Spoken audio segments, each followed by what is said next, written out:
नमस्कार, मी शेखर जोशी आणि आपण पाहताय ऐकताय शेजो ओवाच.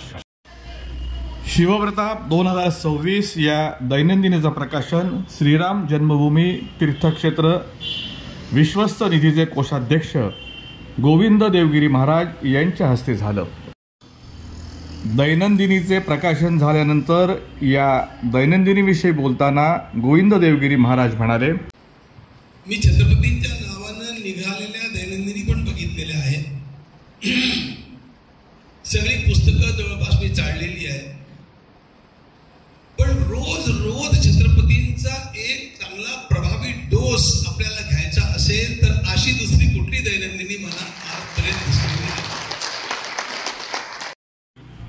केवळ शिवजयंती उत्सव साजरा करून किंवा एखादा कार्यक्रम उरकून काही उपयोग नाही, तर त्यासाठी आपण काय केलं पाहिजे याविषयी गोविंद देवगिरी महाराज म्हणाले, केवळ शिवजयंती साजरी केली आणि आपलं काम आटोपलं, एखादा उत्सव केला आणि आपला कार्यभाग उरकला,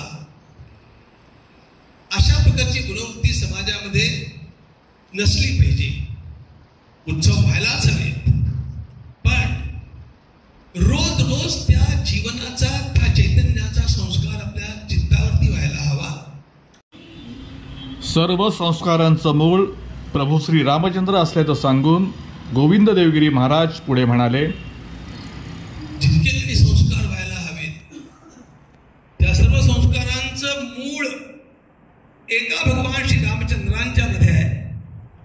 आणि भगवान श्रीराम जर धर्माची पहिली आवृत्ती असेल तर छत्रपती शिवाजी महाराज ही धर्माची दुसरी आवृत्ती.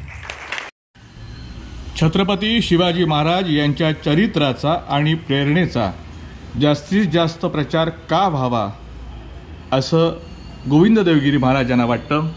सर्वात जास्त प्रचार कशाचा व्हावा असं वाटत असेल माझ्या जवळच्या सर्व लोकांना येतं, तर तो शिवचरित्राचा व्हावा, शिवचैतन्याचा व्हावा, शिवप्रेरणेचा व्हावा.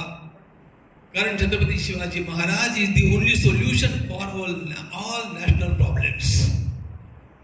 आपल्या देशात जितक्या समस्या आहेत आणि जितक्या समस्या जगात उद्भवत आहेत त्या सर्वांचं समाधान एका छत्रपती शिवाजी महाराजांच्या प्रेरणेमध्ये आहे.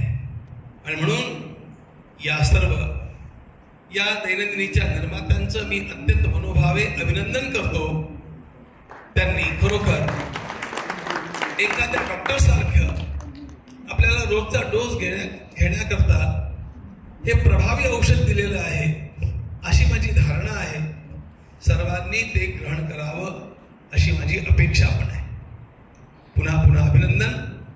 आणि सर्वांच्या मनात हे शिवचैतन्य साक्षात निरंतर नांदत राहो, जागृत राहो अशा प्रकारची भगवान रामरायांच्या